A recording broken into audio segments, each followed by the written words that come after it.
Hello, I'm Jake Boudreau, civic journalist at Tello Community Television. This week, on The Record, I attended the Committee of the Whole meeting of Richmond Municipal Council, which took place on June 10th in Arishat. After the meeting, Warden Lois Landry and Deputy Warden Brent Sampson answered my questions. The first presentation of the night was from Rachel LeBlanc, Senior Safety and Social Inclusion Coordinator with the Dr. Kingston Memorial Community Health Center. Food insecurity is a huge concern right now.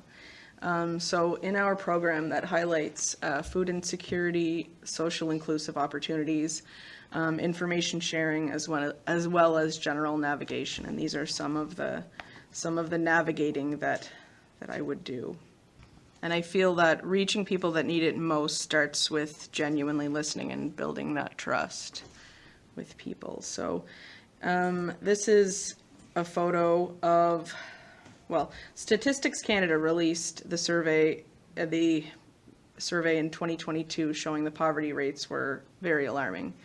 And so from May 2024 to date, we've sent out 1,860 plus homemade meals and food parcels through our various food programs with the wonderful, wonderful grant writers that we have.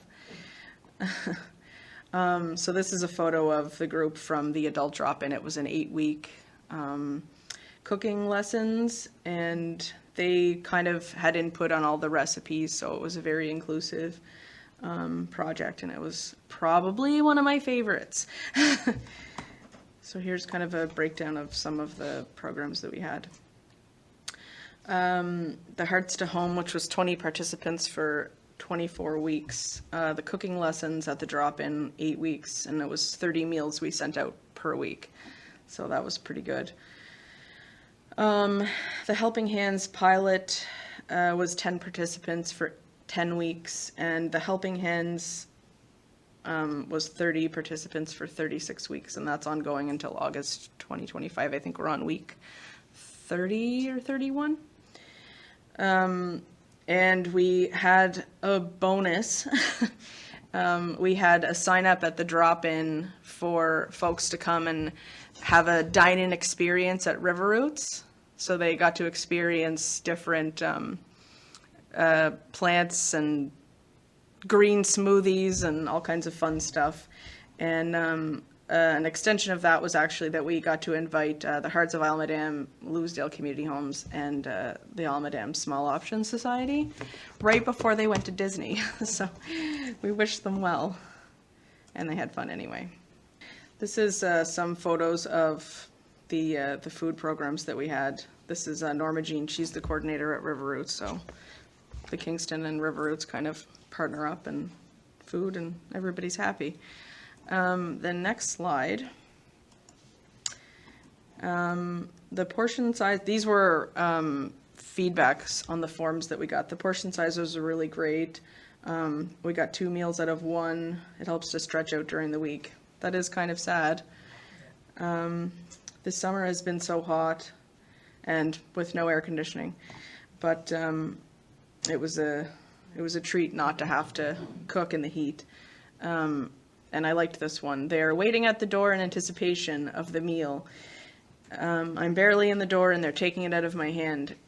And if they didn't like it, trust me, I would hear about it. So that was from one of the volunteers.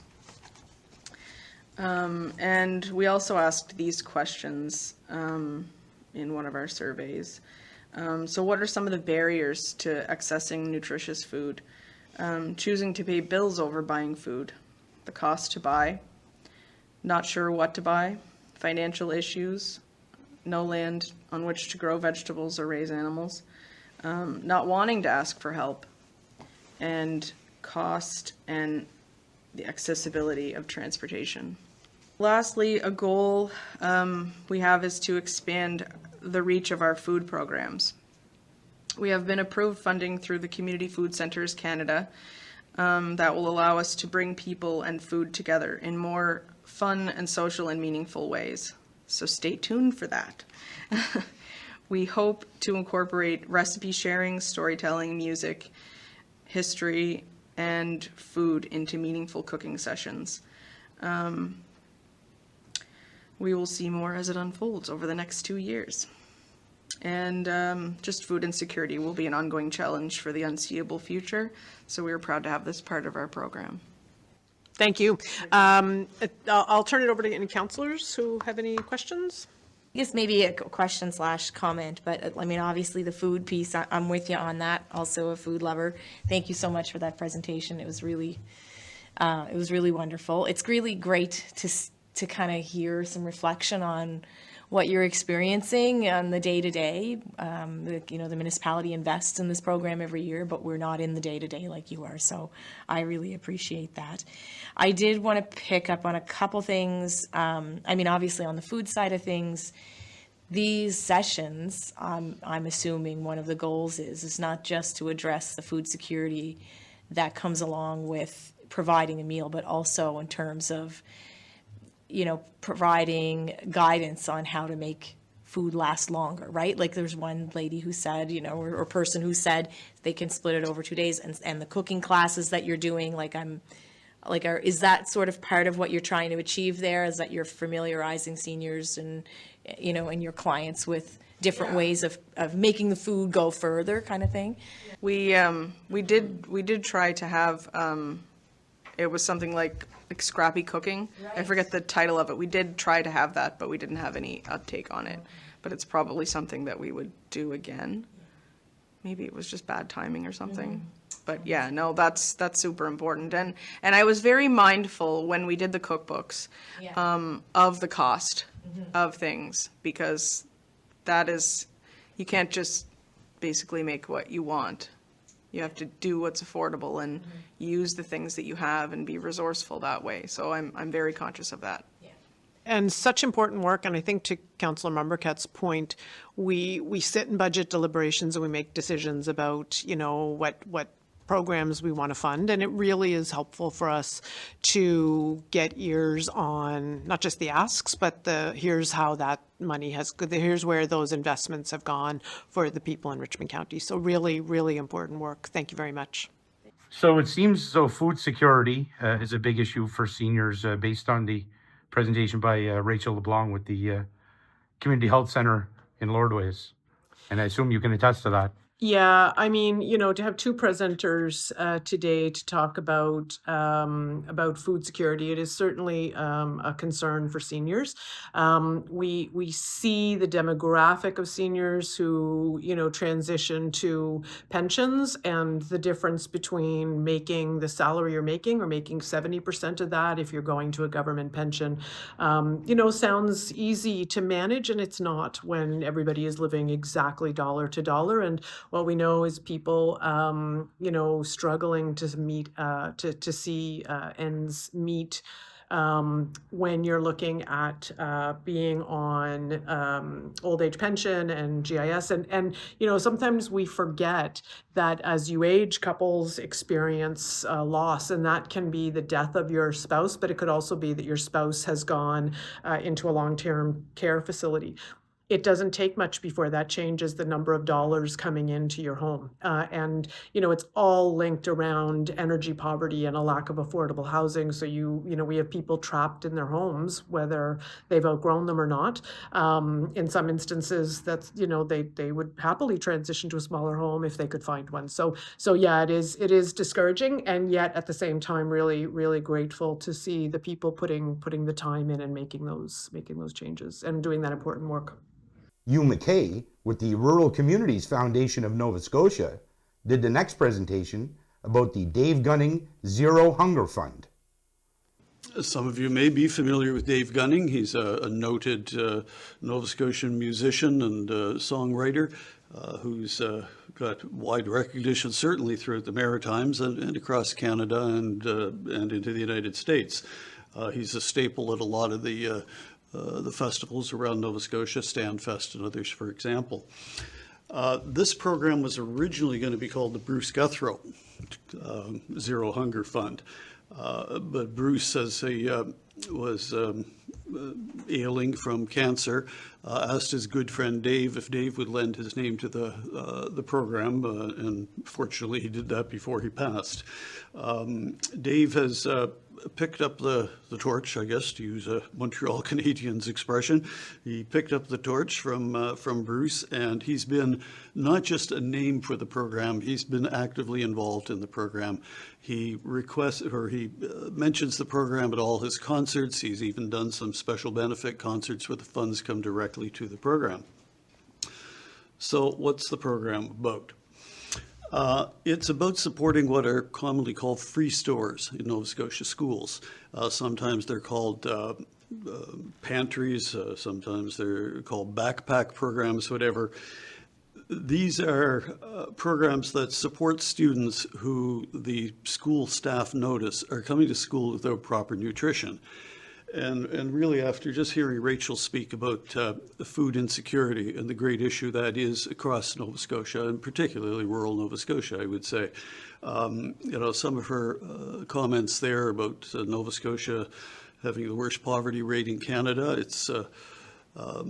it's something that a lot of folks are having to work towards. And, as Rachel has said, her group's doing what it can. We're trying to do what we can, one small measure through the Zero Hunger Fund. I was taken by one of her remarks, the notes that she made, where she was saying people are afraid to ask. And that's so true. A lot of people have a tough time going to the food bank or reaching out. And this is just one small, perhaps, effort for addressing that, because what happens at the Zero Hunger program is that we establish these free stores or pantries, the school establishes it, we're just flowing through the money for them, and they'll have this set up in a kind of not a prominent position in the school. It'll be like in a guidance counselor's office or perhaps in the library, and when the staff, and they really do. They see which kids are coming to school without proper nutrition. They will take them to that spot in the school and fill up a nondescript grocery bag or backpack so that the kids can take that home and share it with their families. So it differs from the in-school programs like the free breakfast, free lunch programs that have been introduced, fortunately. This is a complement to those programs. It's a complement to the food banks. It's a complement to what Rachel has just described and so many other things. The need is great. And so all these small measures are going towards helping to address that. What have we done? Well, last year was the first year we actually had the program running as far as being able to give grants. We set a goal of $100,000, and I'm pleased to say we raised that last year, $100,000. And in December, just before Christmas, we distributed $100,000 in grants to 26 schools across the province. So where are we now? Well, the need is great, and we're pleased with the success we had last year. So this year we're trying to, we've got a stretch goal, admittedly, to go to 200,000, but we're going to try to do that so that we can help more schools across the province with operating their free stores. We're about 20% of the way there right now. Our contributions typically come from private donors who've heard of the program, individuals who may be at a Dave Gunning. We always know when Dave's done a concert because there's a flurry of donations come in, literally sometimes during the program, but over the following days. We also have corporate support, which we're trying to grow. But we do have one foundation in Nova Scotia, a corporate foundation, that is being very generous to us. And we've been applying for community grants from municipalities throughout the province. Last year, we weren't really tuned into doing that, and we got $15,000 from 3 municipalities, total of $15,000 from Annapolis County, Antigonish County, and municipality of the District of Lunenburg, all generously contributed to the program. So we've been more aggressive on that this year, and we've probably, I think we're in the neighborhood of $20,000 or so we've already got from municipal grants this year. We're also embarking on a program to try to bring the school community in closer to supporting the program as well by reaching out to the members of the community through the the organization once known as school boards, but now Regional Centers for Education. They've been a great help. We actually have to flow the money through them because schools can't accept the money directly. So we give it to the RCE. They distribute it to the schools that have been identified. So what's our ask? Well, primarily today what I've come to here is to create awareness, and create awareness not just with council and staff, but hopefully through your corporate media, social media, websites, whatever, through your individual councillors may wish to just promote the programs, speak of it. So we would very much appreciate any consideration you could give along that line. This year, next year, whenever, at some point, if you consider us for a municipal grant, we'd be quite grateful. I believe we made an application this year. We've not heard about that, but these things come out throughout the year. So our website's right here at the bottom, RCF of novascotia.com. And I'd like to thank you for your attention and your consideration, and I'd be delighted to address any questions. Thank you very much. I have a question around how do you determine the schools or the RCs that you partner up with in terms of creating or contributing to already established stores? Firstly, it starts with schools applying. And last year, as I said, it was our first year. We didn't have a wide exposure. We weren't anticipating getting a lot of applications in. Well, we had 80 applications, which was not overwhelming, but it did require us to sharpen our pencils. We have criteria that we go through. We have a dedicated group that evaluates the proposals that come, the applications that come to us. We have criteria within there that would identify how many students could be supported in this way, what are the benefits, not just to the school, but to the community, and a number of other criteria that we use to rate the applications. And it was disappointing that we couldn't help all 80 schools last year, but we're very pleased that we could help the ones that we did. Typically, those are $3,500 grants that went to schools, which is a help for stocking a free store. It's not going to sustain it forever, and that's why we hope that the community groups and others, the school community, will get involved more as well.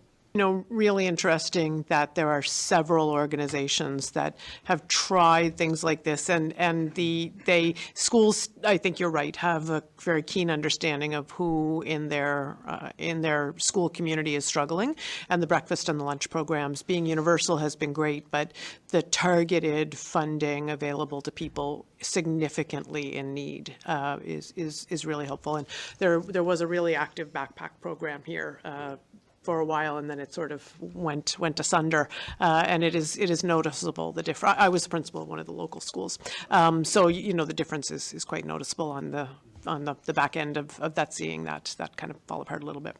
So thank you very much. It's been really helpful to get that information, and we appreciate you taking the time. When do you expect council will consider the municipal grant request for the Dave Gunning Zero Hunger Fund? Yeah, so when we have, so our budget deliberations are coming along nicely. We expect that to pass in a week or so. And then on the other side of that, there are different mechanisms. So there are sometimes sponsorships, there are sometimes municipal grants. There are also opportunities to apply for our grant funds. So, interested to see whether that money would be in Richmond County, depending on what schools are successful applicants. So, looking forward on the other side of budget to considering a lot of those kinds of requests. Will the amount that you plan on granting be contingent on how many schools in Richmond County are going to house this fund? Yeah, I think really once we get on the other side of budget, then we know what amounts of money are in what pots, that we can therefore say, like, who has asked us for money, separate from, our municipal contributions, who has asked us for money, that we can therefore say, look, this is a good use of funds. And so those conversations sometimes happen. So Recreation has some funds, the CAO has an opportunity to deal with sponsorship things, whereas other grants come to the council table. So, really look to see each of those get a fulsome review from council. The Loch Lomond Volunteer Fire Department asked that the municipality enter into a $73,500 $564 loan agreement with its lending institution so the department can purchase a 2021 Ford Super Duty F-350 truck. Moving on to new business, there are several items that we have on this agenda item. So the first is related to a temporary borrowing resolution regarding the Loch Lomond Volunteer Fire Department. So there is a memo on that. It starts on page 37, and it talks about the request from Loch Lomond Fire Department to approve an agreement. Oh, that's you. Sorry.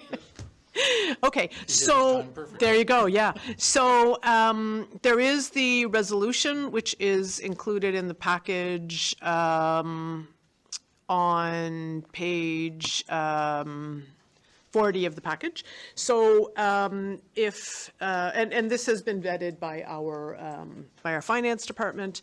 So I would entertain a motion that Committee of the Whole recommend to Council to approve that the municipality enter into a loan agreement with our lending institution in the amount of $73,564 for the purpose of purchasing a 2021 L Ford Super Duty F-350 SRW XLT. Anybody interested in making that motion? I'd be happy to, Warden. Moved by Deputy Warden Sampson and seconded by Councillor Mumbercat. So the motion, as I read out there, all those in favor signify by saying aye. Aye. Those opposed, motion carries. And so I do need to read, what, that whole thing? Okay, so just enjoy yourself for a second.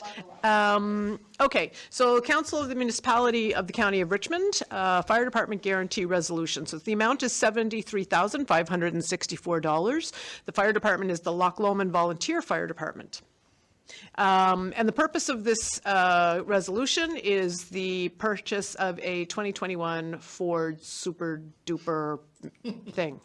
So whereas the Loch Lomond Volunteer Fire Department is a registered fire department with the municipality of the County of Richmond, whereas the Loch Lomond Volunteer Fire Department is incorporated by Societies Act, whereas the Loch Lomond Volunteer Fire Department has determined to borrow the aggregate principal amount of $73,564 for the purpose of the purchase of a Ford 2021 Ford Super Heavy Duty F-350 SRW XLT by special resolution on the 10th day of June 2025 as per section 10D of the Societies Act.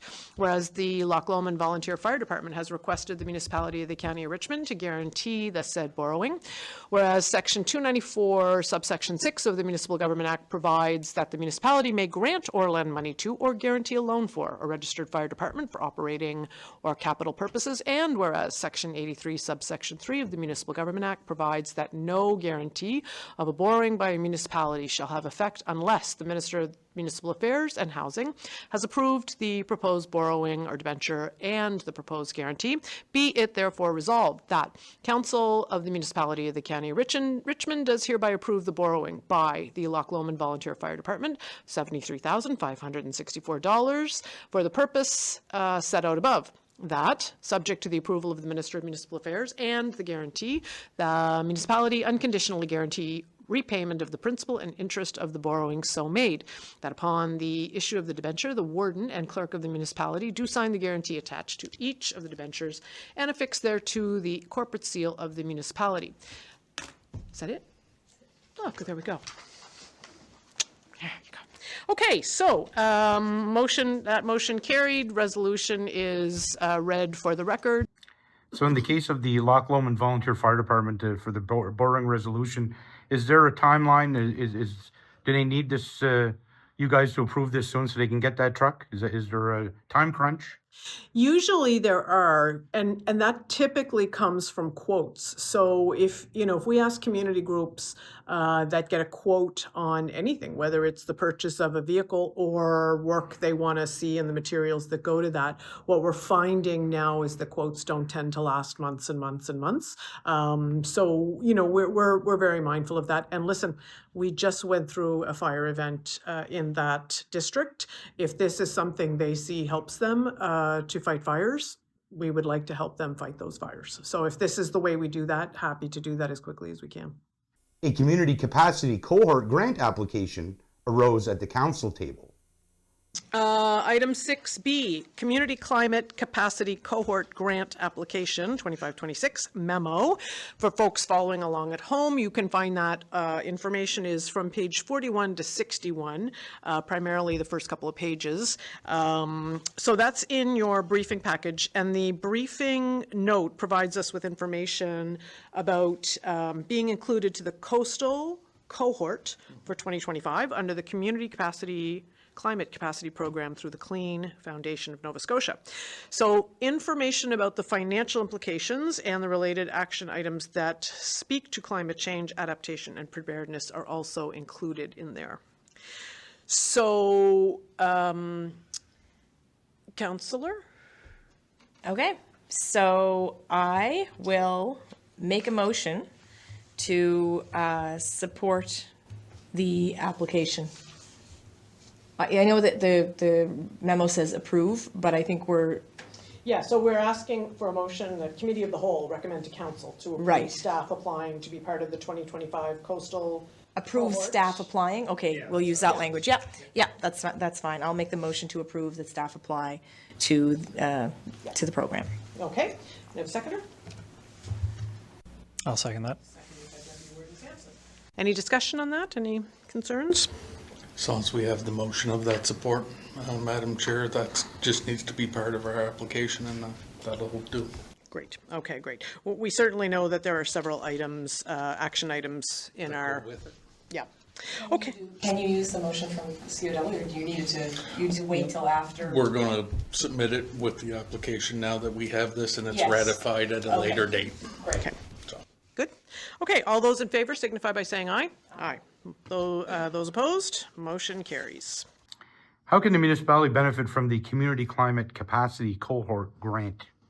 So all of the, there have been several resolutions of council, motions of council to address the fact that we are a coastal community. So there are cohorts where you get to study what the coast is doing, how is the coast behaving. And so getting to be a part of that cohort really provides us with important data around what kinds of things we need to put in place, what mitigation factors, what adaptive strategies we need to pursue and perhaps invest in. And does that in any way inform any work we do around coastal protection, land use bylaws? So all of that information becomes critically important. And when we get an opportunity to kind of partner with other groups through funded programs like this, very eager to participate in that. And I really a shout out to Martin Thompson, our energy manager, because one of the things that we're sort of starting to see that position is morph a little bit into energy and climate. So if our green initiatives, our green fuels initiatives, whether that's offshore wind or onshore wind or hydrogen, is meant to, one of the biggest drivers for that is climate change and the importance of that approach when it comes to climate change. So we're seeing him sort of being on the lookout and applying for more dollars like this. And so there really is something to be said for having a point man on this file. So really, really helpful. A number of funding requests were deferred by council to budget deliberations, including a $1,000 request from the River Bourgeois Mariner Society, two $800 requests from the Kitchen Rackets organization, a $7,500 application from the Jambrins Island Community Center, an application for a grant of $5,980 from the St. Peter's Grand River Loch Lomond Pastoral Charge, and a sponsorship request from the Tom McNeil Cancer Patient Care Fund. Okay, now, I did check on this one. We have 5 grant applications, so we're on 6C, and there's a lot of information. It runs from pages 62 to 151 of your package. Since we're not in a position to make decisions on these until after the budget is approved, it is within our purview to actually make one motion to defer all 5 of these grant applications until after the budget is approved. So I am looking for a motion to defer the grant applications from River Bourgeois Mariner Society, Kitchen Rackets Organization / Celtic Colors Workshop, Jan Vrins Island Community Center, Kitchen Rackets Organization / Summer Jam Sessions, and the St. Peter's Grand River Loch Lomond Pastoral Charge until after 25-26 budget is approved. So moved. By Deputy Warden Sampson. Second. Oh, look, it's that Deputy Warden. Councillor Mumbercat. Any discussion on that? Hearing none, all those in favor signify by saying aye. Aye. Those opposed, motion is carried. We'll move on to correspondence. So we have a couple of items that require some action on our part. First is from Amber Madden, sponsorship chair, regarding Harbor Wars. So the Tom McNeil Cancer Patient Fund sponsorship request. So this is in pages 160 and 161 of our package. Sorry, yeah, 160 to 163. So anybody have anything to? Yeah, go ahead, Deputy Ward. So yeah, this was the official ask from them, but we have considered this through our budget discussions. So I guess it'll, once the budget becomes official. Do we need a motion to defer this, or I don't think we do. I don't think we do because it's already there. Right, yeah. Do a motion to receive it and you're done. Okay. Just receive it. Receive this request. Yep. Okay. So can I have a motion to receive the request? I'll move that we receive the request. Oh, seconded by Deputy, or by Councillor Marshall. Mumbercat, sorry. Gosh, yeah. And I know it's such a busy group, I can hardly keep the names straight. So all those in favor signify by saying aye. Aye. Those opposed, that motion carries. Will the grant requests that you received from the Cancer Patient Care Fund, River Bourgeois Mariner Society, Kitchen Rackets Organization, Jan Vrins Island Community Center, and the Pastoral Charge, are those decisions all going to be made on Monday at the upcoming budget meeting? So we had buckets of money, buckets of money. We had like GLs, they're called, so budget lines for grants that can be available. We used to call them infrastructure and that kind of thing. So we changed our policy to be tier 1 and tier 2 and that kind of thing. So we have a policy around how we give out municipal dollars to organizations that do critically important work. However, the dollars themselves are the ones that have to be approved in the budget. So that budget deliberation process is pretty much wound up. We'll get the, instead of all the little scratches and subtract $20 here and $50 here, we'll see that in a written format on Monday night at a special council meeting that will start at 6 o'clock. And so we will make sure we give a second look, making sure we all understood correctly during that really long, arduous process of considering the budget. And so I expect you'll see us vote on that budget not long after 6 o'clock when the meeting starts. Immediately following that, we will go back in the order they came in, because we haven't been making decisions on any budget or on any grant requests as of April 1st. So the fiscal year ended March 31st. This fiscal budget has to be approved. And it will only be approved next week. So any grant applications, requests that came in April, we'll consider those first. And so we've committed to staying till 9 o'clock, and we'll finish off as many as we can in the order they came in. We'll consider the rest at the regular council meeting on the 24th. So our goal is to finish up all of those that came in so that nobody waits for the summer, like for September. And a lot of that is just because we are very cognizant that if you take the Jan Vrins Island request for funds to support getting a roof, they have 3 quotes. You can see them, they're online. It is very likely that if we only approve that at the end of September, when our September council meeting happens, it is very likely those quotes won't be honored, because that is how up and down things are with the price of everything. So it's really important to us that we get through those. So those will be considered before the end of June, given the schedule we've set out, but they will be considered in the order they came in after April 1st.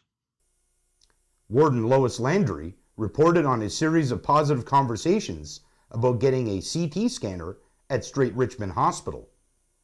I will say that I had a very good meeting on June 2nd with staff at the Straight Regional Hospital and the staff from Health and Wellness around CT scanner possibilities. So that meeting was in June, but excellent first steps.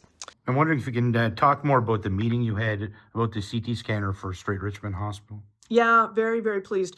I really can't speak enough about just the great back and forth in terms of our conversations with the MLA, who sort of talked us up a little bit at the Department of Health, but really Department of Health saying, okay, you've made a request of us. We'd like you to chat with somebody from our department. So went to a meeting. It was really excellent. They, not one of those like, oh hey, it's in the bag, we promise, but really about, okay, well, if this is something the community is serious about, here's what would happen. And that would all get spearheaded through the hospital foundation. They were really good to give us some important information. For example, 4,700 people from the catchment area that the Strait Richmond Hospital serves, 4,700 people a year have to go to either Inverness, Antigonish, or the Cape Breton Regional to get CAT scans. But even more importantly, one patient a day on average leaves the Strait and has to go to one of these places to get an assessment that could have helped the doctor at the Strait treat you right there. So there's a burden on the healthcare system for that, right? And so it does look like, huge investments by this government in healthcare, and there's been real movement in wait times, but CT scan is one that's been super sticky, and it's just not making a lot of movement. So it is not a luxury to consider an additional CT scanner at the Strait. It may be that there is enough need for one that, now, same time, government has to worry about replacing existing infrastructure and existing machines. So just really positive about, look, here's how we make movement forward on these steps. So yeah, glad to be a part of those conversations. After attending World Hydrogen Summit 2025 in the Netherlands from May 20th to 22nd, the warden gave a report to council. I was hoping that we might get a bit of an update at some point on the World Hydrogen Summit, because I was really excited that we did, that you were able to attend. And I know in the past, I've done little reports and things. I'd be happy to share those if that's helpful. Yeah, and so there are actually, the warden went, yes, but the warden went in the place of our energy manager. And so as the representative from the municipality / being paid for from that budget, Tyler Mathis, who was Cape Breton Partnership, and I'll be happy to circulate that as well. So I can give you a little bit of an update. So the event took place over 2.5 days. There was a Atlantic reception, and it was well attended. So the Premier of Newfoundland attended, having been Premier for all of 9 days, flew over and was there as one of his very first official duties. And then the Minister of Energy was there. So the Premier was busy for the short time he was there, but the MLA for Richmond, who is the Minister of Energy, was busy for considerable amounts of time. When you arrived at the venue, the World Hydrogen venue, the Canadian Pavilion was by far and away the most pronounced. It was one of the best strategically placed pavilions, and I would say one of the largest, actually. And so it was made up of several provinces around the perimeter. And Everwind was also there. Part of the contingent from the Atlantic provinces, part of Nova Scotia's contingent was staff person from Invest Nova Scotia. And this year, which I think may have been different than other years, there was what was called a matchmaker program. And they may have done it in the past, but by all accounts, this was a really effective program where people who were interested in learning about opportunities and people who had opportunities to offer were created. Sort of a matchmaker program was established. So the person, Suzanne from Invest Nova Scotia, said that was really, really impactful. At part of the time I was her secretary, managing getting people to and from her. And when I asked whether or not any of the conversations, so she was busy every 30 minutes from 9:30 until 5 o'clock. And when I asked if there were any of those conversations that were related to the Strait of Canso, in fact, she said most of them were. And so what I will say was interesting, she reported that she went to a breakfast function where they talked about where hydrogen really is versus where the media implies it is, and that there is a disconnect there, that whenever you have new energy events, new energy possibilities, there is a lot of talk about the greatness of it. It's going to solve all the world's problems. And then when it rights that ship a little bit and people start to think a little bit more reasonably about, what the real opportunities are, sometimes that comes across as, oh, it's falling apart, when in fact that's not the case. Hydrogen is very much on the move at a World Hydrogen Convention. What I will say is there were also some sessions you could attend. The one that I felt was most interesting to me personally was the one around education, but I will say that I would say that this neck of the woods is miles and miles ahead of where Europe is around education. So they talked, there was one panel about, they talked about needing 38,000 people in the clean energy sector, from university to skilled trades people. And there was a woman there who she was an engineering student, and she had come to learn about hydrogen and was really passionate and couldn't find anybody to do a master's program with. So that disconnect between the kind of science related people. So when I talked about how, when I get back from this event, I'm taking 1/3 of all grade 7s to a hydrogen facility to teach them about hydrogen, there was a real concern. So the NSCC's technician program was certainly really, really impactful. And so the biggest concern that people identify in this sector tends to be labor. So steps that are taken to kind of, address and acknowledge and anticipate those labor concerns early on, really impactful. So lots of really good conversations, not one happened without reference to the American president and situation in the United States. Not one conversation that didn't include, God, we've got to rethink how we consider our energy reliance on places like the United States. Not one. So our clean fuels use study, our local use study, was very popular conversation piece. And while we were there, it was announced that the buses in Halifax, for example, were going to move away, a couple of them moving away from batteries and into hydrogen. So really, really impactful. Tyler was excellent. Tyler Mathis, he just works. So he and Trevor were made for this kind of work. I was busy kind of manning the fort a little bit. Anyway, that's my brief summary. Now, why was it worth attending the hydrogen conference? Yeah, so, the municipality invests $25,000 a year to have a person who serves the Richmond County and the town of Port Hawkesbury and addresses all of our energy needs. And just the number of grants we've seen in climate change that have come up in the last 2 or 3 meetings, we're getting our money's worth from that $25,000. His salary and the expenses for that position are funded mostly through ACOA and other agencies. So he typically represents us at events like this, World Hydrogen being one. And he went off to get married. So he wasn't able to attend.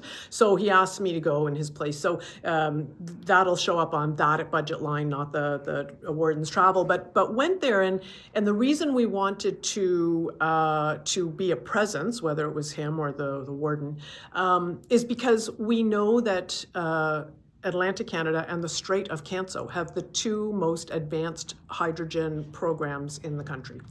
And those hydrogen programs are green. And by green, I mean they use wind, which is a completely renewable resource, to generate the power it takes to create hydrogen. And so there are lots of places doing hydrogen. Hydrogen is not at all new. Green hydrogen is a standalone item. So if you're using fossil fuels to generate the power it takes to make hydrogen, that's not green, and it's another derivative of fossil fuels. So it was really important, I think, for us to say to people kind of kicking the tires around investments, that look, we are open for business. One of the things that we're really able to talk about is, look, there's a lot of concerns about labor force challenges. And what we can say here is, look, we have a school system committed to looking at all the opportunities. We have a plethora of a ton of people who have had to go away to work who would happily come home. We have NSCC, who is doing one of the first wind turbine programs that I'm aware of. And a number of companies are saying, we'll sponsor those seats so that in fact that training would be potentially free. So for the students taking it with those sponsorships. So we really want to go over there and say, look, these are the kinds of things we're doing to support new industry. And there are lots of people who do other things who would love to be next to green hydrogen, because you can get hydrogen to power your plant, your facility. No matter what you're doing, you get to say, well, I'm green because I'm not burning fossil fuels. So there are a lot of advantages, and we really want to make sure people who are considering green hydrogen and being located near green hydrogen understand that the Strait of Canso is the place for them. District 4 Councillor Amanda Mumbercat recommended adding the At-Home Housing Association to Richmond County's list of nonprofits under Municipal Bylaw number 56. Member of Council items. Councillor Amanda Mumbercat has a question regarding, or a topic to discuss, adding a new housing association to the list of nonprofits in Bylaw 56. So. Thank you, Warden. In discussing, I guess, the affordable housing side of things in particular, so kind of not so much market housing, and with the establishment of the new at-home housing association, that is going to be a regional association looking after, setting up more affordable housing in the region. We had been doing some research, including through the housing forum that was held a couple weeks back, having conversations with the folks in Guysborough County in particular, where they have a new housing association, and they were expressing some concern and frustration that they were struggling to obtain a tax exemption for a property that I believe they purchased to provide affordable housing, and they don't have enough money coming in from it to necessarily cover all of the property taxes, I think the situation in Guysborough County is that only charitable organizations are eligible for tax exemptions. So whereas here in Richmond County, Bylaw 56 kind of establishes certain categories of nonprofits and organizations that can obtain it, and then specifically lists which ones can obtain it.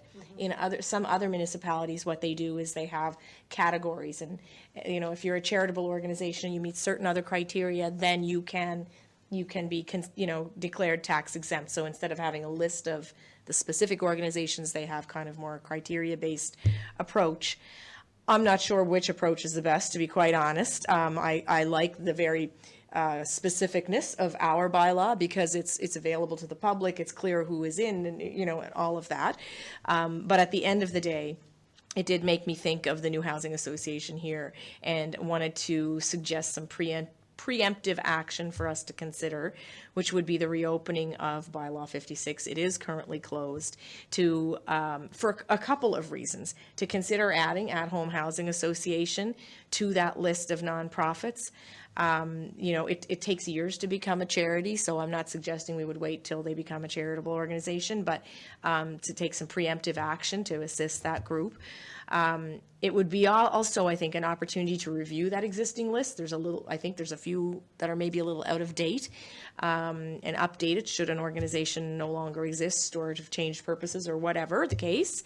It would allow us to maybe do a jurisdictional scan for best practices, and then maybe most importantly, to potentially create an incentive for organizations who are on the list to appeal their tax assessments. We know that some of the ones that are declared as tax exempt by us have extraordinary tax, assessment valuations, and those assessment valuations create a liability on our books, to the tune of over $400,000 a year, that we are contributing to communities without people even realizing it, and in part because those assessments are so high. So I guess at this stage, I was looking for some advice because I'd like to refer this to policy and bylaw for review, but I don't think we can do that until we officially open the bylaw, or would we do that if we came up? It doesn't make a whole lot of sense to me to do a bunch of revision on it at policy and bylaw level if it could come back here and never be opened. Do you know what I mean?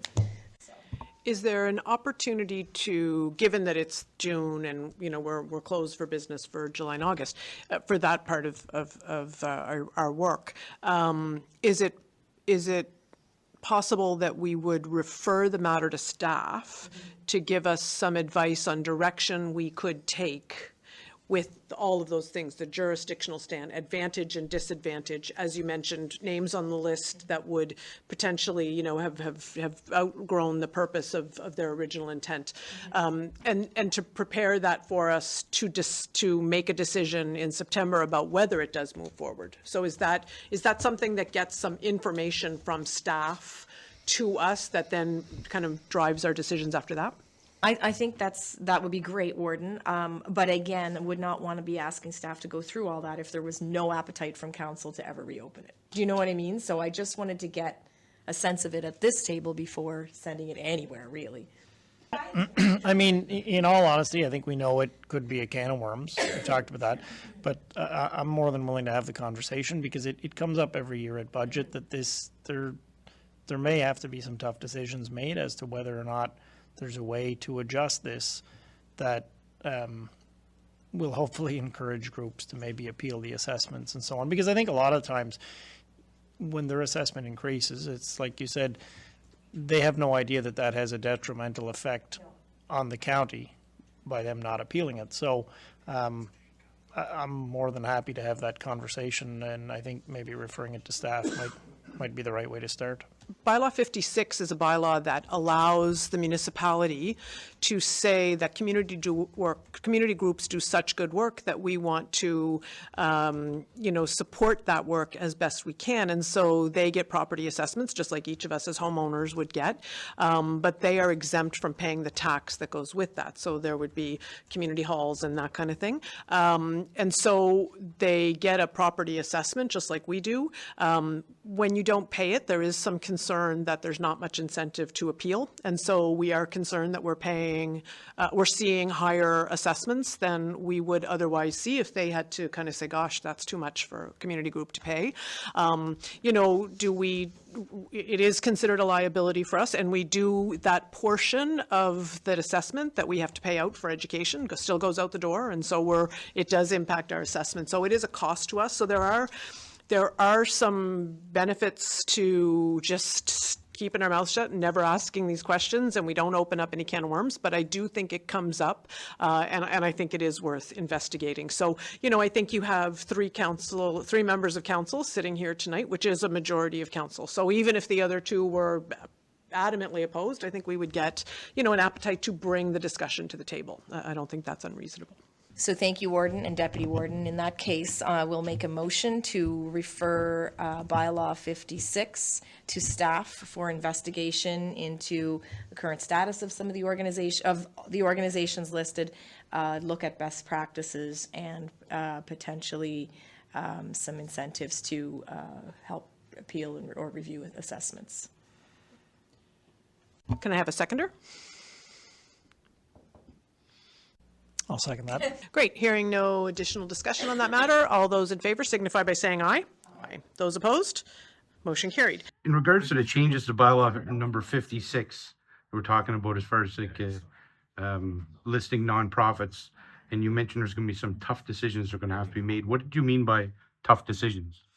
Well, it was a bylaw that was closed prior to my arrival on council in 2020.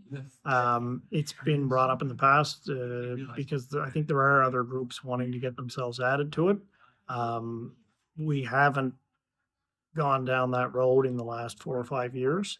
So, but I guess part of the tough decisions is whether or not there's going to have to be adjustments made to it, because right now, as was stated, there's really no reason for one of these groups to appeal their assessment. When their assessment rises, it sort of works against the county at the end of the day, because based on like our policing costs, our school costs, those things are based on the total assessment.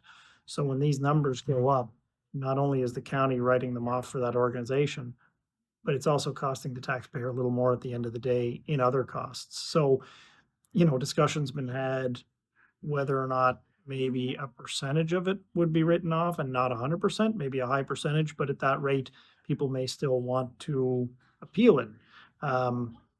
Some groups would be more able to than others to afford to pay these, even though they're smaller rates, but it's just, it may impact some differently than others, and we want to be cognizant of that, and we just want to be careful that if we do make adjustments, we hopefully do it right. Why do you think the changes to bylaw 56 are worth investigating? So I want to be clear. I could tell you right off the top of my head 10 organizations who, if they had to start paying property tax, would say, "We're shutting down the doors, can't do it, can't afford it." We know that community halls, for example, are barely making ends meet, and they've got volunteers that are having to work events over and over and over again to keep the doors open. This is not about saying, okay, well, we can't afford to do that anymore. This is about saying, okay, you don't pay property tax. It's deferred. It's not collected by us. We still have to pay out money, so it costs us something to do that. And that's an important part of what the municipality is supposed to do, is support those organizations. But could we have a conversation and say, look, we'll pay it, but we need you to just appeal because as assessments go up, sometimes appeals do actually make a difference. And because people aren't motivated to appeal because they're not paying, what difference does it make?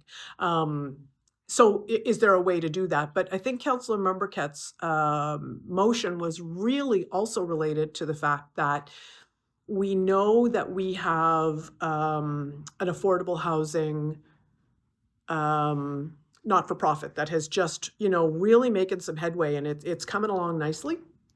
And so if they were to come up with a project that is going to be difficult enough to do, is there a way that we could support that by saying, look, we will exempt you from your property tax for indefinitely, or just till you get, sort of start collecting some rent and so on. So it's just really about saying, look, we understand that this is a stressful kind of conversation to have with community groups. We're not at all trying to say that's it, fork over the money from now on. It's about saying, is there a way that we could tweak that a little bit to get even more for our residents in terms of services and opportunities? Deputy Warden Brent Sampson then brought up involuntary property destruction advocacy. So we have two items from Deputy Warden Sampson. The first is around the involuntary destruction advocacy, which is now some terminology that we've learned. So I'll turn it over to you, Deputy Warden. This is further back to the letter we had sent to the province. And I mean, I was really happy with the response. It sounded like they were possibly looking into it. And from the NSFM Spring Conference, after speaking to some people there and some people from PVSC at one of those tables, the term involuntary destruction was one I was told to use in this, and that we ask the NSFM to possibly take this on as an advocacy issue. Because I think our letter really was to the province. It wasn't, we copied some people on it, but I was told I may be better off to address it directly to the NSFM, more or less with the same messaging as before, ask if it could be an advocacy issue, and I believe it was possibly the Municipal Autonomy Committee may be best suited for it. So I don't know if you have anything to add on that, and maybe that's not the place that's... It would need to come to the board first. Yeah. So I just want to give a little context. So people who have been following council may very well remember that earlier this year, Deputy Warden Sampson raised the issue of people who lost their homes, for example, in a fire, which now sort of is being considered an involuntary destruction. When you pull a building permit to rebuild, you lose your cap. And so that means that the property tax you face with a new house that may be exactly the same as the old house, it could be even smaller, that's right. But even if it fall on the exact same footprint, your property tax bill would now no longer be capped. And so the impact of that on families who have already suffered through no fault of their own is really, to use the Premier's words, harsh. And so we did ask that the government take that into account because they did make some changes for the wildfires in Tantallon and Shelburne. So we were asking that may be extended to events that were not specific to those fires. And so we did write a letter, and we wrote it and we copied the NSFM, but this is really a letter that we would ask the NSFM's board to take this on as an advocacy issue. So NSFM would need a motion of council? Yeah, in order to do that, so, yeah. Yeah, so that's what I was thinking. I'd like to make a motion that council send a similar letter to the one we sent to the province, however, asking for it to be an advocacy issue with the NSFM and, you know, including the terminology involuntary destruction, because as we had said before, the fires were one example, but we also saw within the county a couple of houses that were destroyed through Fiona, and we've seen it elsewhere as well. And just with there could be multiple instances where this happens to somebody. Okay, so we have a motion on the floor. I'll second that. Seconded by Councillor Membriket. Any other discussion on that item? Hearing none, all those in favor signify by saying aye. Aye. Those opposed? That motion carries. Now, are you confident the Nova Scotia Federation of Municipalities can successfully lobby the province about properties destroyed by fire, severe weather, or other factors out of the control of the property owner? I hope so. And I think it's just that when we sent that letter the first time, we sent it to the province. We copied some people involved with the NSFM, but we didn't directly send it to the NSFM and ask for them to add it as one of their advocacy issues.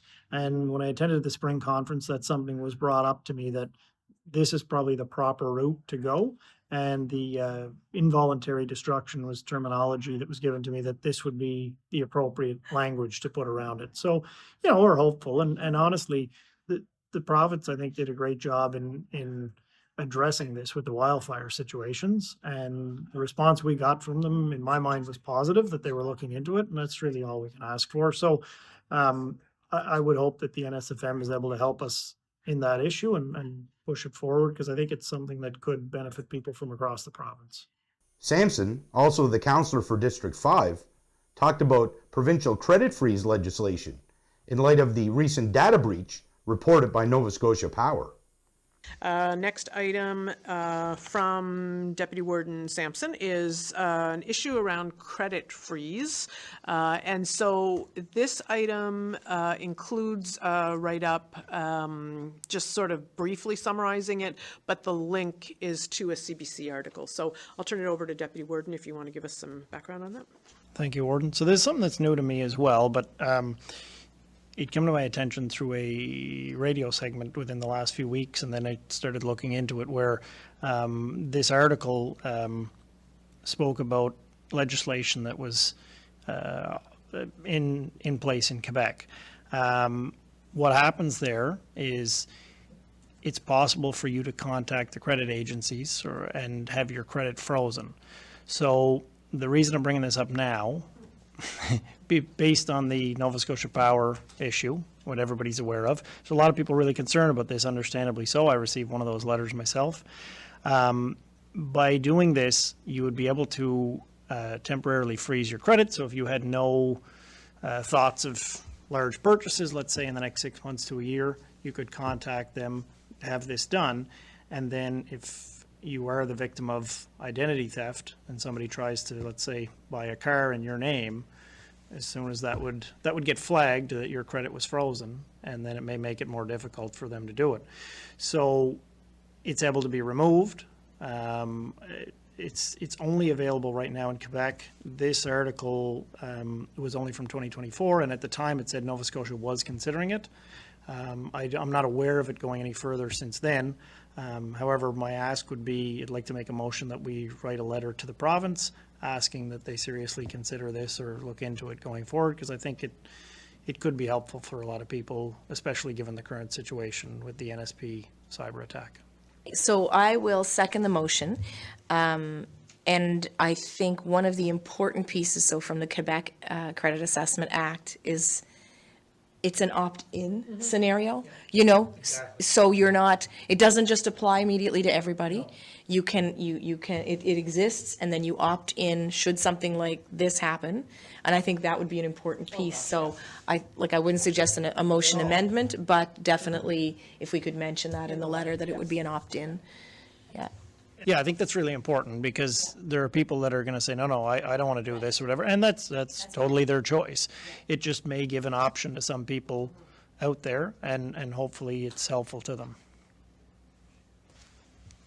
Yes, certainly, for sure. It is a topic of conversation at social events and around the water cooler, to say the least, about the Nova Scotia Power letters that have been released to the public, that have been provided to large numbers of people in Nova Scotia because of lost data and that data breach. And it reminded me very much of, like, you can put a hold on your credit card. So if you just can't put your hands on your credit card right now, you don't have to declare it stolen and cut up in the numbers. You can put a kind of a pause while I find it, and then you can take that pause right back off again, right? So that has been, somebody who's had to use that a couple of times, that function has been really, really helpful. And I've already lost my data in the previous data breach, provincial employees. So certainly happy to support that. So any other discussion on that? Hearing none, all those in favor signify by saying aye. Aye. Those opposed, motion carried. Now, when it comes to the provincial legislation for credit freezes in the case of privacy breaches like that, which occurred recently with Nova Scotia Power customers, you seem to be enthused by the possibility of having an opt-in or opt-out option so that it's not forced on people. Do you figure that'll make it more effective and more palatable to the public? Yeah, I hope so, because I don't think that we'd want to be suggesting anything that's automatic or that automatically opts people in. I don't believe that we'd want to be forcing anything upon folks. The hope is that it gives them an option, that it may be something a little safer for them. Because honestly, I think there's a lot of people right now that are concerned about identity theft and what information may have been released, especially given the recent cyber attack. But we've seen it with other companies as well. This just happens to be the most recent. It's probably one of the largest we've seen, but it's not the first time that's going to happen. Sadly, it's not the last time that's going to happen. So hopefully it's a tool that people could use to maybe protect themselves a little better than we are right now. After a wildfire burned approximately 15 hectares in the Framboise area late last month, Council thanked all those who helped extinguish the blaze. Great. Before I throw it over to councillors regarding other community acknowledgements, I want to take this opportunity to thank all those involved in fighting the wildfire in Framboise just over a week ago. You don't need to be an expert in anything to know that wildfires are always serious, but areas like Framboise are particularly vulnerable. They are a little off the beaten path, have struggles with cell service, and have seen down trees in the woods due to hurricanes that are often perfect conditions for fires to escalate. Without the amazing work done by the men and women who stepped up, many of whom are volunteers, this situation could have had a drastically different ending. So on behalf of the municipality, I would like to offer special thanks to the following: the fire departments from Framboise, Forchoux, Grand River, Lardoise, and Bud-le-Dec. The Cape Breton Regional Municipalities Fire and Emergency Services, particularly Stations 1 and 2, Marion Bridge Volunteer Fire Department, staff from Department of Natural Resources from St. Peter's, which includes the Incident Commander Trevor Wilkie, but also natural resources staff from offices in Baddeck, Coxheath, and Waikagama, to the Nova Scotia Department of Public Works, to the Richmond RCMP, and to the Public Safety Field Communications based out of Shubenacadie. Thank you as well to our neighbouring municipalities for reaching out to offer any support as needed, as well as Celtic Air, for example, who offered air support right at the very beginning. So on behalf of residents, not just in Framboise, but all around Richmond County, there really is nothing like supportive communities and knowing that in time of crisis that there are people you can count on. So not to put you on the spot, Deputy Warden, but I don't know if you want to follow up on that. That's fantastic, and that's what I'm going to have a couple of requests out of this, I guess. One would be that exact statement, basically. I'm not sure if we could post that on the website. I think it'd be great to publicize that, and maybe the Facebook page as well. The other thing, I reached out to the mayor of CBRM to thank them for their help, and just a comment to get it out there on public record. On the Saturday, I had multiple people talk to me about how much they appreciated CBRM, especially stepping up on Friday, and just the commentary about the people who did come on Friday. I wasn't there that day, never met them, but like how helpful they were, and it was multiple people told me that throughout the day. Like they were so appreciative of them not only sending them, but how much help they were and how great they were to deal with. So the other request would be if we could send an official letter to CBRM thanking them for their assistance. I'll say that I know Mayor Clark. I've known him for several years, and he was very quick to reach out within not less than hours of the fire kind of being reported. So, and thank you to Mayor and CAOs, wardens and CAOs from across the island who reached out again just to offer support as needed. But CBRM was really quick, and because we were so close to the county line, just tremendous cooperation there. And you know, thank you to our own deputy warden, who was one of the volunteer firefighters. With that, I am happy to provide those letters of thanks. Now, in the case of the wildfire in eastern Richmond County was successfully extinguished after a couple of days. It did spread to about 15 hectares, and there's a lot of crews battling it, not just from Richmond County, as you mentioned, Cape Breton regional municipality officials. I assume now that we're heading into summer and the hotter, drier summer, with the weather being as it is, and the forest fire index goes up, that the concerns of a forest fire in that neck of the woods or others, given the amount of deadfall and other factors, is a concern of yours. The concerns are there. I mean, Richmond County's rural, and we've got a lot of heavily wooded areas. You know, a lot can depend on the weather we receive throughout the summer, and there's nothing we can do about the weather. But I mean, I think, you know, last year the year before, the province increasing the fines to do with burning and so on. And, you know, last year we saw a much better year than the year previous as far as wildfires, and hopefully that continues. You know, these things are going to happen on occasion, and we hope not very often, and we hope they're minimal in damage. I mean, the biggest thing here is, you know, we were glad to see that nobody was physically injured in this. No houses that were, you know, currently in use were destroyed throughout that fire. So that was a positive, I guess, if you can take any kind of positive from it. But, you know, it could have been a lot worse, and you want to thank the people that, you know, jumped up right away to help out. And as we said, we even had a lot of help from CBRM. You know, it's one of those things where it's nice to see everybody bands together pretty quickly, because nobody wants to see that happen to anyone. Yeah, and it looked like the emergency management resources were marshaled, things were organized, and it seemed like, you know, the information got out to the public very quick. There was notices on social media, I know, and it seemed to be constantly updated. So it looked like the emergency response from the municipality's point of view was pretty good in this. Yeah, and our emergency management officer's been doing a great job with this. And, you know, he held a debriefing session in Grand River last week as well.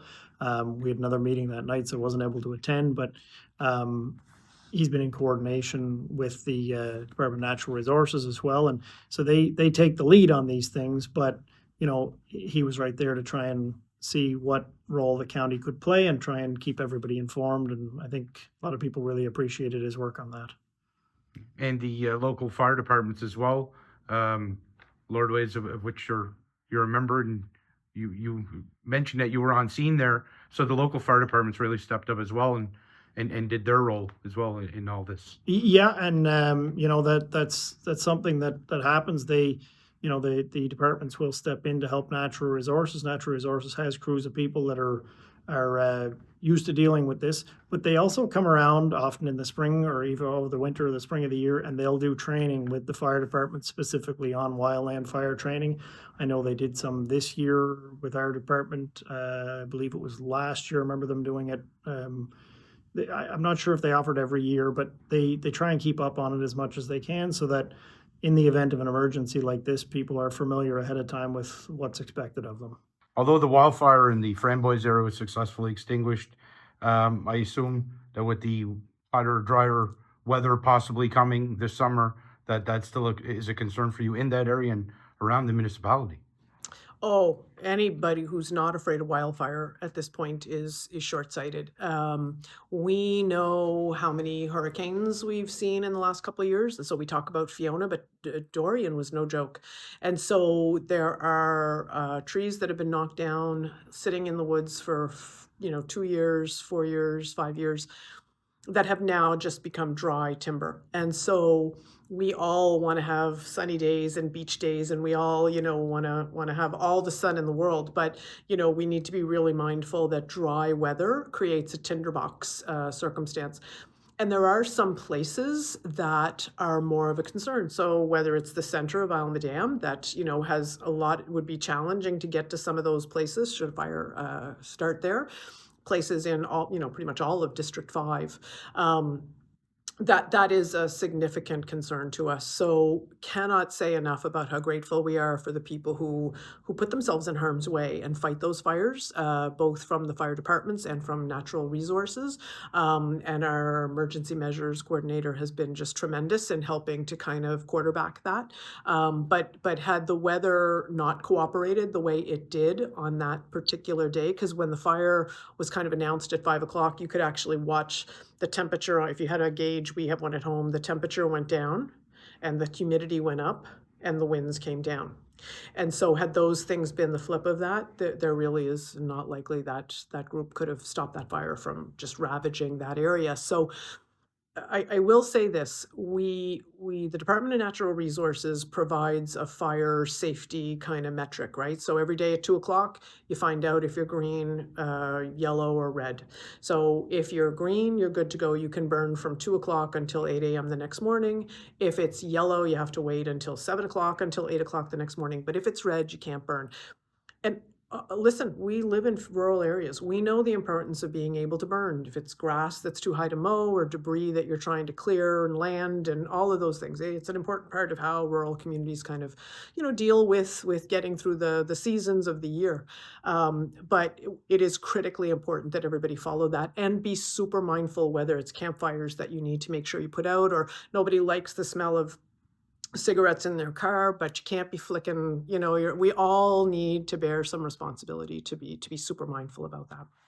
It's going to be a long summer. The municipality's citizen appointee to the Eastern Counties Regional Library Board, Chair Claire Rankin, sent correspondence requesting council support for sustainable funding for public libraries. Rankin wrote that local libraries can serve as unofficial warming centers in the winter, provide public washroom access, are a safe haven for those finding themselves in vulnerable situations, and provide free internet services and other computer supports. They deliver programming on a variety of topics, from food security to tax preparation, Rankin wrote. Rankin wrote that families use the spaces in the library for safe custody visits with their children. Children participate in story time and craft activities.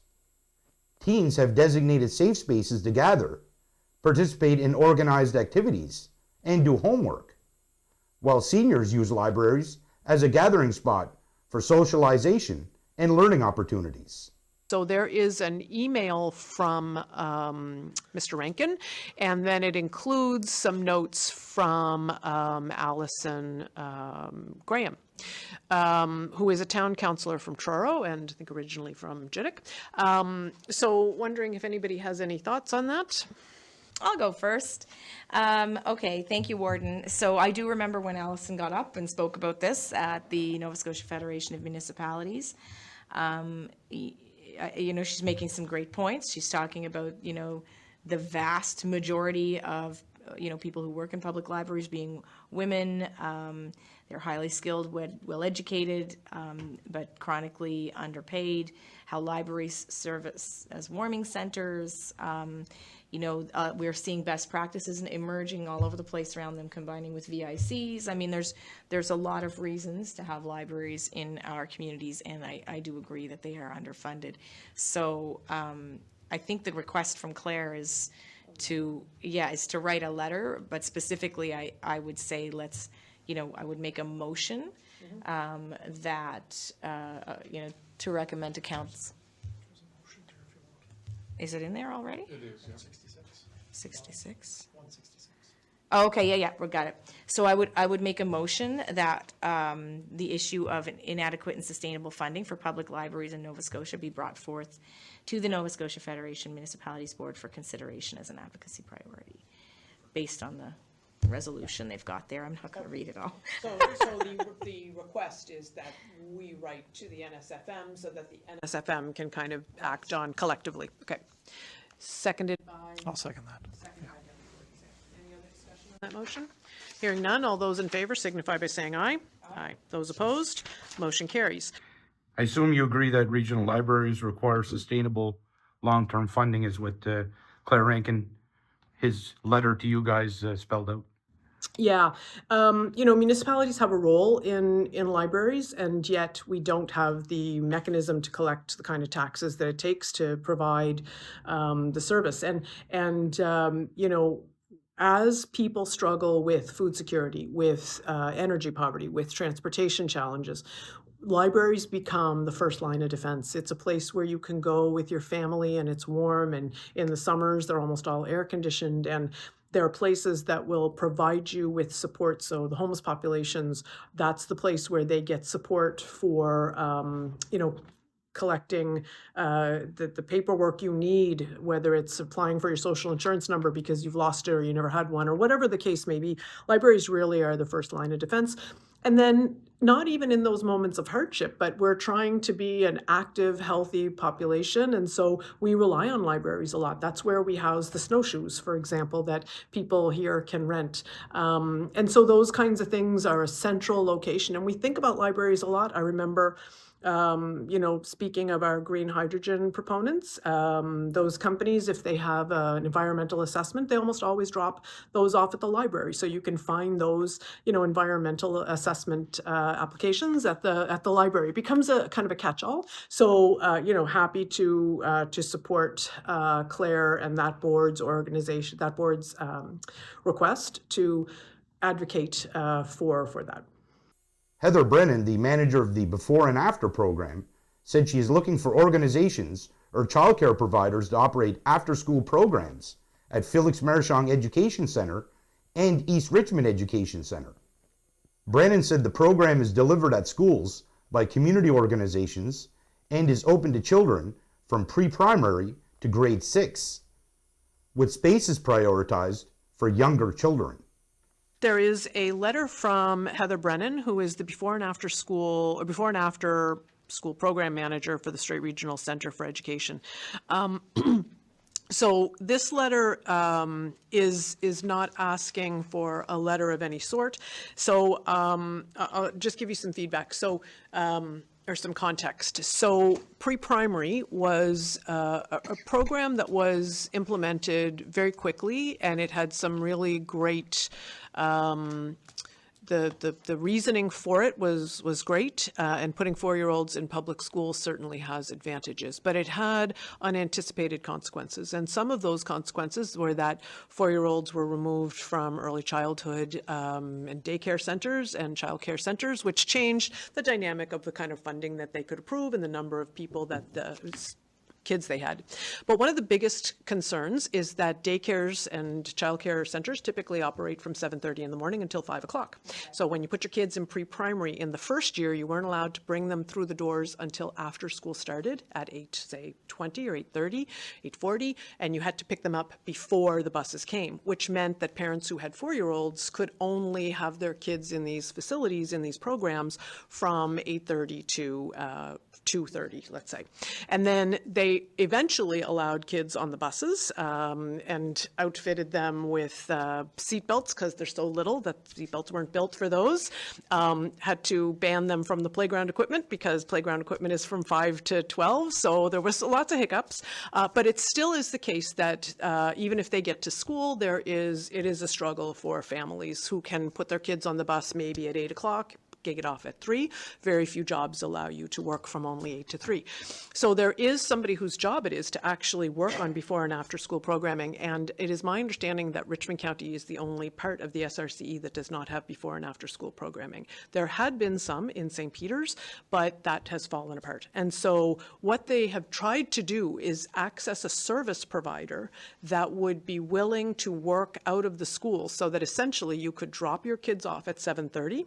They would be in this before school programming, walk right over, they take you by the hand, take you to your pre-primary class, and then after school, they walk you to this after school program, but it's not just for pre-primary, so it would be anybody from pre-primary up to grade 6. So it provides a viable way for families to stay in the workforce.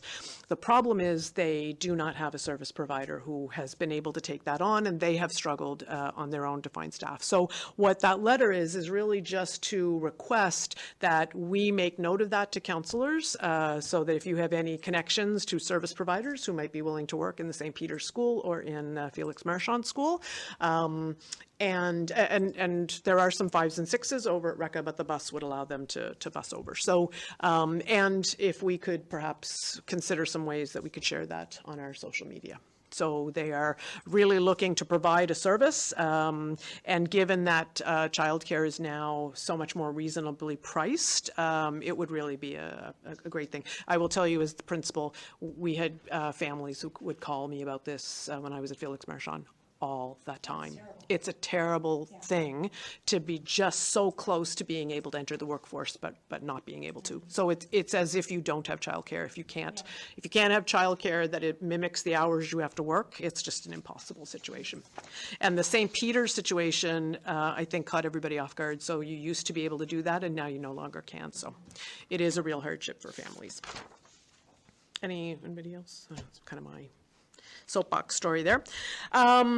So if you have any ideas, by all means, you can let me know, or you can send them off to Ms. Brennan directly.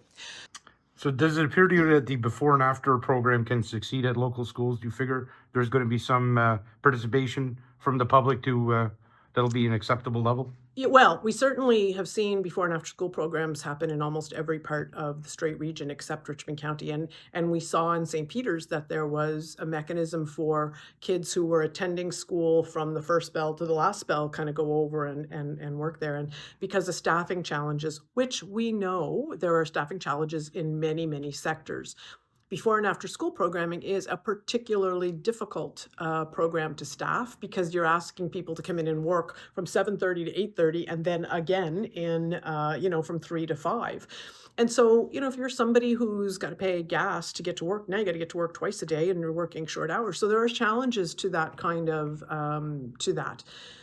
What we know, though, is that if we want to create a healthy workforce and we want to give families the opportunity to join the workforce and to get the money they need to pay for all the things, it's important for us to sort of support people like Heather Brennan, whose job it is to try and set up these programs. And my understanding is that the 2 that are missing in the Strait region, and I can't speak to the French schools, but I mean, we know École Beauport has one here. Don't know about Baudelaire, but we're short in Felix Marchand and East Richmond. So if anybody has any interest in kind of hearing more about that, Brennan, give us a call, because I'm happy to connect you with Heather. But it's an important service to families. The warden added that productive discussions were held about Richmond County accessing the Canada Housing Infrastructure Fund. Moving on to information-only correspondence. There are several of them there. We have one from us to Trevor Boudreau, Minister of Energy and MLA for Richmond, accessing the Canadian Housing Infrastructure Fund. Just a note that our MLA was in contact with several folks around where that funding lies, and have already had some really positive conversations with those folks. Now, perhaps you can elaborate on the meetings regarding the Canada Housing Infrastructure Fund that have been held. Yeah, not many meetings, but more conversations. So what happened was, you and I are kind of political junkies, Jake, so we've had these kind of conversations, but you could tell back in December, Trudeau was kind of, things, he was having some trouble kind of sticking the landing with his own caucus. And so, you could see the trajectory of, okay, maybe leadership review, maybe new election. And typically leading up to elections, you see sort of a lot of government money roll out. And then on the other side, you see mandates to government. But through that election, you could tell that each party who was running had sort of, look, we know housing is a crisis situation. Here's what we're going to do about it. So, regardless of the outcome of the election, you could kind of see, okay, not long after this election, we're going to start to see some promises that had been made. We're going to start to see some dollars flow. So sure enough, not long after the federal election, there was a CBC article. There was, I think, 172 million that had come from the feds to the province around infrastructure. And we've talked to developers, and really being able to hook up to water and sewer projects, if there is no water and sewer in that area, is the difference between the math doesn't math or the math does math, right? So is there a way that we can say, hey, that money, how do we get that? And so, our MLA was super positive about those kinds of conversations, had those calls with him right away. And his suggestion was, put something in writing to me that you really are interested and that you are, and look, I would argue that our municipality is creating the conditions for housing. So, if you've been following some of our work on the Planning Advisory Committee, one of the motions that was at our Planning Advisory Committee last week, CMHC has a catalog of all the houses that it will provide you with plans for. Accessory units, but there's also duplexes, quads, and sixes. So you can get those housing plans for free. So what we said to our Eastern District Planning Commission is, tell us if there's any part of Richmond County where you can't build those because of zoning, because we'll change that. So we want to show that we are eager to build, and so had some really good conversations with our MLA, wrote a letter saying, look, we're very eager to participate, and we can show you that we are doing our part. And so, conversations with municipal staff as well, at the provincial level, so municipal affairs. So really just, we need to build a case, and that's what we intend to do. Thank you for watching. Please tune in again to find out what we will be talking about on The Record.